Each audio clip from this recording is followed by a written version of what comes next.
Hello and welcome to another episode of the Bad Ideas Garage. My name is Steven, and today this video is all about the best cheap electric vehicle, the best cheap EV. And I'm trying to convince you today why the Chevy Spark EV is the very best electric vehicle that you can buy for less than $10,000. Now, it's important to draw the distinction of cheap electric vehicles. There are lots of really good EVs that are on the market. They're getting way better. But I'm thinking these first generation early electric vehicles that were for early adopters of EVs. A couple years ago, I was driving a 1997 Ford Ranger from my home to work, which is about 20-25 minutes each direction.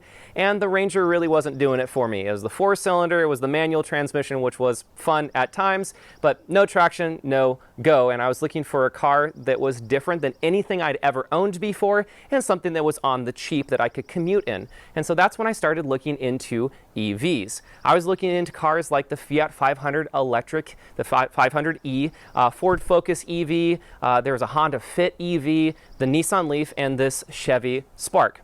Now, these cars, they were early adopter cars. None of them were really particularly good. They're getting way better. And so the car that I was really looking at actually was the Nissan Leaf. Nissan at that point had the Leaf out for several years. It was still technically the first generation, but it seemed like it had been out for long enough, and it was very, very clear about what you were getting, especially if you got the 2013 and newer battery technology. But my friend Drew was telling me about, you know what, I drive a Chevy Spark Electric. And I was like, a Chevy Spark Electric? I never heard of that. The only thing that I knew about the Chevy Spark was it was the smallest car that Chevy made at the time, and I didn't know that they made an electric version. So I went and test drove one, and sure enough, it's a better car. So I know that the gasoline version of this car had about 90-ish horsepower, 95 horsepower, about the same in torque. And the electric version of this vehicle has about 140 horsepower and 327 pound-feet of torque.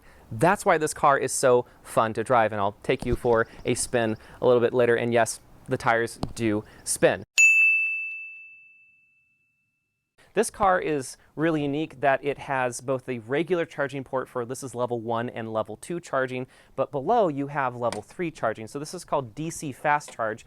Not all Sparks came with this. If you do want to go buy a Spark, make sure that it has DC fast charge. When I was driving this car, I was actually able to go from my house and go autocross all day and make it back almost exactly to the mile. And to give myself a little bit of breathing room, I would go to a local grocery store and they had a DC fast charge. And in about 10 minutes, I was able to get enough miles to get home.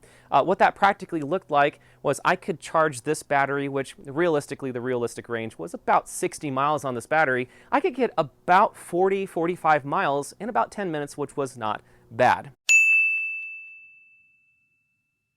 Another thing we really like about this car is the sizing. It is smaller than the Nissan Leaf, but it has well more than enough space to do basically anything you need to do on the daily. The back seat's actually quite spacious for being such a small car. You can get a car seat back there. We did try with our nephew when we were babysitting one time, and he fit back there just fine. The boot is really, really small, just enough for maybe a couple groceries. There isn't any storage underneath the storage tray in the back, but it was big enough that we could do anything that we needed, but also small enough that we could park just about anywhere. Here's what the instrument display looks like. I always thought this looked really cool, and it was really helpful because I was able to see all the time what my tire pressure was.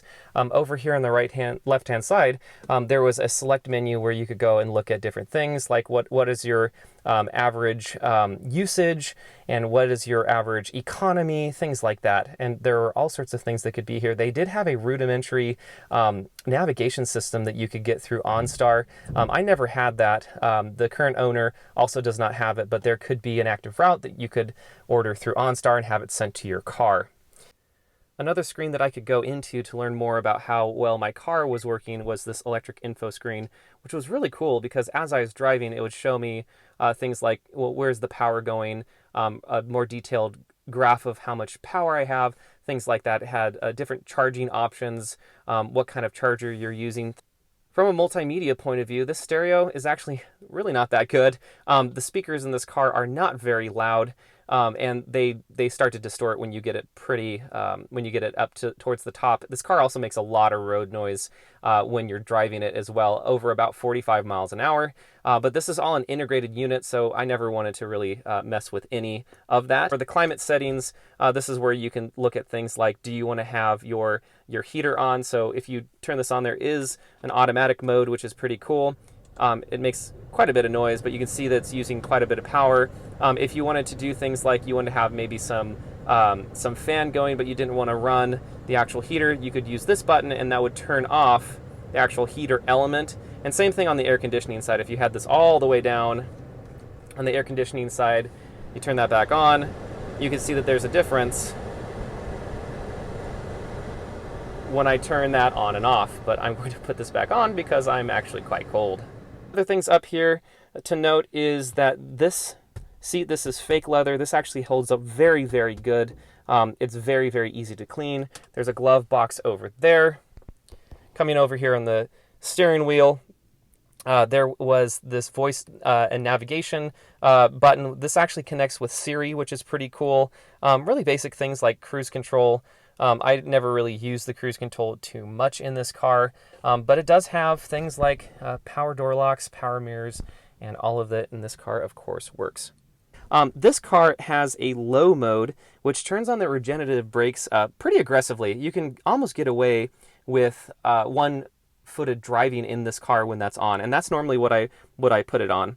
It has an electronic e-brake, and then this is the traction control button. If you press and hold the traction control button to turn off, there's both a traction control system and a stability control system, so you can turn both of those off. I only did that in the event that I was going to autocross. And then finally, that there's a sport mode. I never noticed any difference pressing that sport mode button, besides it turned on in the dash, and it made me feel very cool that there is a sport mode there. All right, now we're going to take this car out for a drive. And I do really miss this car. It's nice just to be able to get in, press the button, take off the e-brake, and off we go. When you want to make a turn, oh gosh, this car is so small. Back on the throttle, wheel spin, and I'm doing 25 miles an hour. Seriously, why I do miss this car. I will say that the heated seats in this car are phenomenal. I don't even have the heater on right now. It's about 40 degrees outside. Don't have anything out. Nothing. I don't have the heater on. Just this heated seat, and it works very well. It's very comfortable. This car is very comfortable. Although again, I do notice just how very small this car is, and that I feel like I am sitting really, really upright, which is very, very unique and interesting to this car. Here we go. Tire spin, and it goes. and it goes. The torque is unbelievable. And it's fun because you look down and you're like, oh, I just went from 5 miles an hour to maybe 30 miles an hour, but you just got shoved back into your seat. Tire spin, tire spin, tire spin. When I had the car, I only replaced the front tires. I think the rear tires are original to the car. You can't rotate them because this has staggered wheels because there's more weight in the back. So you cannot rotate those tires, only side to side, not front to back.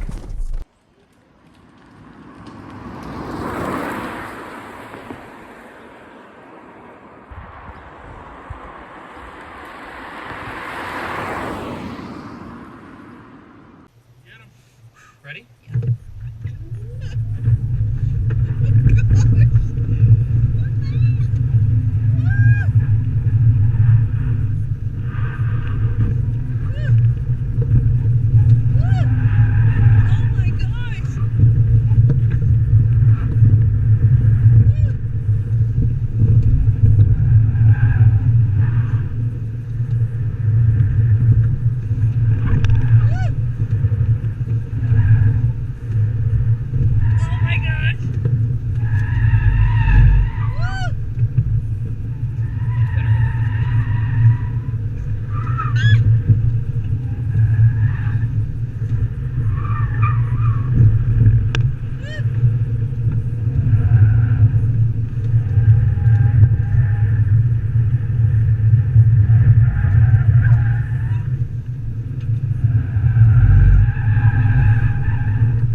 And that's the end of another episode of the Bad Ideas Garage. Again, if you're looking for an electric vehicle less than $10,000 and you don't need the huge range like some of the newer electric cars, this is a really, really good option. The vast majority of people are able to do a little bit of planning, use an app like PlugShare to be able to plan some really basic trips, especially if you have a gasoline car as your secondary car, and you can get away with this very small range just fine. If you like this video, remember to like and subscribe below. We'll see you next time.